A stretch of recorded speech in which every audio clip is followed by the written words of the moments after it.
Feel the weight of your body here now. Notice the subtle contact with the surface that supports you, the gentle rise and fall of your chest with each breath, an ancient rhythm that asks for nothing. This current of life flowing through the vessel is not a story. It is a direct, unfiltered sensation. Before the name, before the history, before the intricate tapestry of triumphs and regrets, there is this simple, profound aliveness. A quiet hum beneath the noise of thought. Yet, almost immediately, a narrator arises, an insistent voice that claims this experience as its own. It says, "I am breathing, I am feeling this," and in that moment a schism appears. A subtle division between the raw, unlanguaged reality of existence and the self who is supposedly living it. This is the primordial wound, the first and most fundamental illusion. It is the birthplace of a character you have learned to play with such mastery that you have forgotten you are the actor. We begin not with a grand decision, but with a quiet turning away from the vastness of what is, toward the more manageable, defined territory of who we think we are. The journey back does not involve adding anything new, but courageously dismantling the beautiful, suffocating structure you have so carefully built. This path is a return to the ground of your own being, a space that has been waiting patiently beneath the floorboards of your personality all along. It is a process of radical unbecoming, so that you might finally truly be. The first threads of this elaborate identity were spun in the soft, impressionable clay of childhood. Remember a time, perhaps, when a spontaneous burst of laughter was met with a stern look, or a torrent of tears was silenced with a sharp command to be strong. In that moment, a critical lesson was silently absorbed. Certain parts of your authentic expression are unacceptable, even dangerous, to the tribe upon which your survival depends. A child, a small creature of immense sensitivity, does not have the capacity for complex philosophical rebellion. It has only the desperate, primal need to belong, to be safe, to be loved. So it adapts. It learns to press the vibrant, chaotic colors of its inner world through a filter, allowing only the approved shades to emerge. The boisterous boy learns to become a quiet, observant man, his natural exuberance packed away into a deep, forgotten cellar. The fiercely inquisitive girl learns that her questions make others uncomfortable, so she cultivates a pleasing agreeableness, her intellectual fire banked to a soft, unthreatening glow. This is not a malicious act of self-deception. It is a masterpiece of unconscious survival. You built a mask, not out of vanity, but out of necessity. Each piece was a shield forged in the fires of social feedback. The praise for a good report card became a brick in the wall of the competent one. The comfort offered for a scraped knee, but not for a broken heart, taught you to present physical wounds while hiding emotional turmoil. This constructed self, this persona, was a brilliant strategy. It navigated the treacherous waters of family, school, and society with remarkable skill. It earned degrees, secured promotions, formed relationships, and built a life that, from the outside, appeared stable and successful. The costume, stitched together from the expectations of others and your own desperate need for approval, became a second skin. You learned its lines, its posture, its way of speaking, so perfectly that the memory of the naked, unscripted self underneath began to fade like a dream upon waking. This architecture of personality was not a lie, precisely. It was a carefully curated truth, a selection of acceptable traits presented to the world as the complete picture. The problem is not that the mask exists, but that you have forgotten it is a mask. You have mistaken the fortress built to protect a vulnerable child for the entirety of the kingdom. You began to believe you are the calm, rational one, forgetting the tempest of feeling you learned to suppress. You started to identify completely with the role of the helper, the fixer, the strong one, unaware of the immense, unacknowledged neediness and vulnerability it was designed to conceal. The world applauded your performance, reinforcing the illusion. And for a time it worked. The structure held. It provided a sense of identity, a predictable way of being that kept the terrifying boundlessness of existence at bay. But the foundation of this edifice was built on exiled parts of your own soul, and any structure built on a divided foundation is, by its very nature, destined to become a prison. The silence within you was not peace. It was the quiet of a garrison, always on alert, guarding the borders of a carefully managed identity against the wild, untamed wilderness of your own true nature. The first stirrings of awakening are often not gentle.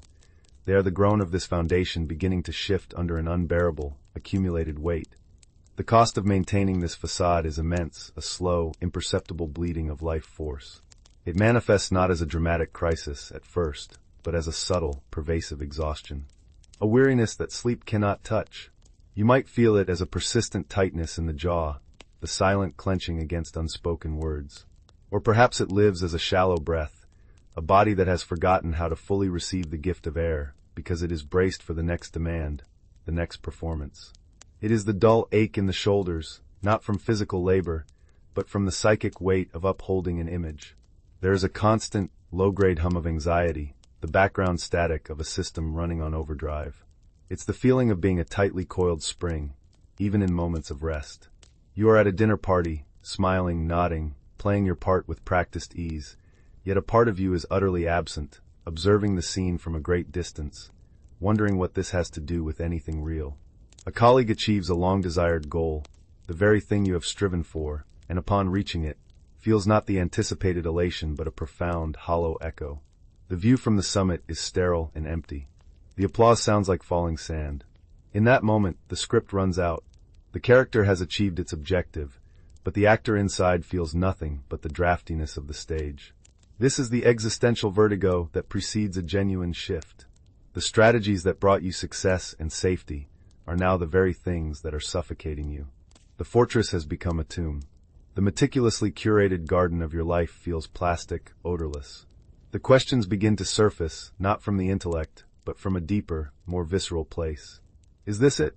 Is this all I am? A collection of achievements, roles, and carefully managed appearances?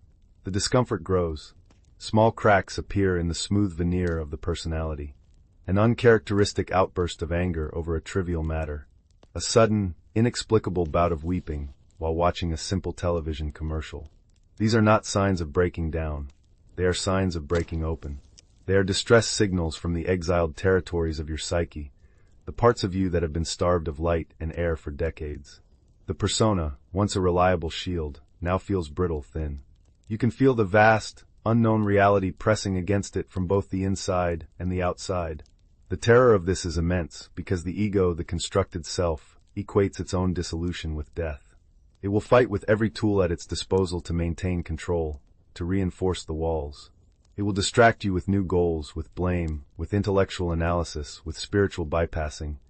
Anything to avoid the terrifying, transformative work of turning inward and facing what has been disowned. The suffering you experience is not a punishment. It is a summons.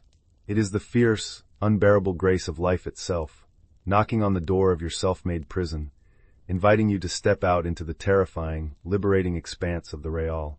The pain is a sacred messenger, and its message is simple. You have become too small for the life that wants to live through you. The armor you wore for a long-forgotten battle is now crushing the life out of you. It is time to let it go. This invitation leads not upward into the light, but downward into the dark. The journey to wholeness necessitates a descent into the basement of your own consciousness, the place where you have stored everything you deem too ugly, too shameful, too powerful, or too chaotic for the world to see. This is the shadow. It is not evil. It is simply that which has been left in the dark. It is the unlived life. Imagine a person who has built their entire identity around being kind, compassionate, and endlessly patient. They are the peacemaker, the one who smooths over conflict, who never raises their voice. But one day, stuck in traffic, another driver cuts them off, and a volcanic, murderous rage erupts from a place they did not know existed. The sheer force of it is terrifying. It is disproportionate, primal, and utterly real. For a moment, the kind persona is incinerated, and what remains is a raw, untamed force. This is an encounter with the shadow. The rage was not created in that moment. It was merely unleashed.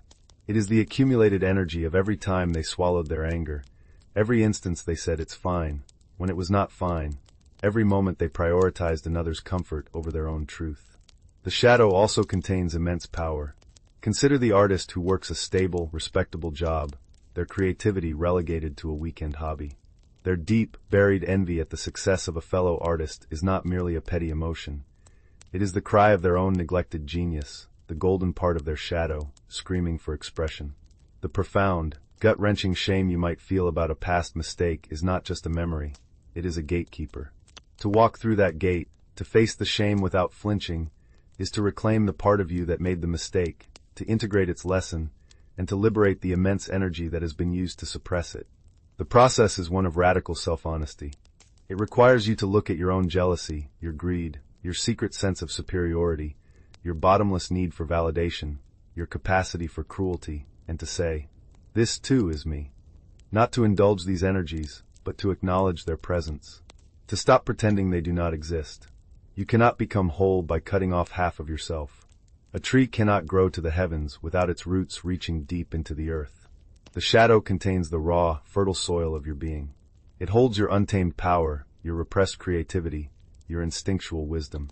For years, you have been living on the upper floors of your own house, while the vast foundational energies in the cellar have been left to fester and warp. The descent is frightening because it shatters the self-image you have so carefully constructed. The good person must confront their inner tyrant. The strong one must meet their own profound vulnerability. The intelligent one must face their own ignorance. Herein lies the great paradox. The very things you have spent your life running from hold the key to your liberation. The dragon you fear to face is guarding the treasure of your own wholeness. By turning to meet these disowned parts, not with judgment but with a courageous curiosity, you begin a process of alchemy. You stop feeding them with your fear and denial, and their monstrous forms begin to soften. The rage, once acknowledged and understood, can be transformed into the fuel for setting healthy boundaries. The shame, once met with compassion, can become a source of profound empathy for the suffering of others. You are not destroying the shadow, you are bringing it into the light of awareness. You are inviting the exiles home. This is the sacred and terrifying work of integration. It is the reclamation of your own complete humanity, and it is the only path to an authentic, unshakable peace that as you sit with these disowned energies, a strange and wonderful thing begins to happen. The fierce grip of resistance starts to soften. The lifelong effort of holding the self together, of policing the borders of your identity, begins to relax. This is the stage of surrender, of letting go. It is not a passive resignation, but an active, courageous allowing. You allow the rage to be felt in the body as pure energy, without the story that justifies it. You allow the grief to wash through you, without the narrative of victimhood. You allow the fear to be present, without needing to run from it or fix it. In this radical acceptance, the energy begins to move, to discharge, to transform. The fortress of the ego, which is built and maintained by resistance, begins to dissolve when there is nothing left to push against. This can be a terrifying experience. It can feel like death. The familiar narrator in your head, the one who has been commenting on, judging, and directing your life for decades, begins to fall silent. In its absence, there is a vast, empty space. This is the void, the fertile emptiness that the ego fears above all else. You may feel disoriented, groundless, as if your very identity is fraying at the edges. Who am I without my story? Who am I without my anger, my ambition, my suffering? This is the crucial turning point. The temptation is to rush to fill this emptiness with a new identity, a new spiritual story, a new enlightened persona. But the true path is to stay in the open space, to bear the discomfort of not knowing. And then, quietly, from within that emptiness, something else arises. It is not a thought. It is not an emotion. It is a simple, silent awareness. A presence that has always been here, beneath the surface of the personality. It is the watcher on the hill, the still point of the turning world. You begin to experience life not through the filter of your thoughts and beliefs, but directly. The distinction between the observer and the observed begins to blur. You are not just looking at the tree. For a moment, you are the seeing of the tree. You are not just hearing the bird's song. You are the listening itself. This is not a concept. It is a felt, somatic reality. The breath deepens, as if you are breathing with the entire universe. The colors of the world appear more vibrant, as if a layer of dust has been wiped from your senses. A profound sense of peace descends, a peace that is not dependent on circumstances being good or bad. It is the peace of your own unshakable nature. This is integration. It is not about becoming a perfect, flawless being, free of all negative emotion. It is about becoming a whole human being, capable of holding all of it, the light and the dark, the joy and the sorrow, the sacred and the profane, in the vast, compassionate embrace of awareness. The exiled parts are welcomed home, not as rulers, but as honored members of the inner council. The shadow's energy, no longer repressed, becomes a source of vitality and depth. Your rage becomes your passion for justice. Your fear becomes your wisdom and prudence. Your sorrow carves out the space in your heart for immense compassion. You no longer live as a fragmented character, but as the entire play. The actor has awakened to the fact that it is also the stage, the audience, and the silent space in which the whole drama of life unfolds. You have not gained anything new. You have simply come home to the boundless, ordinary, miraculous truth of what you have always been.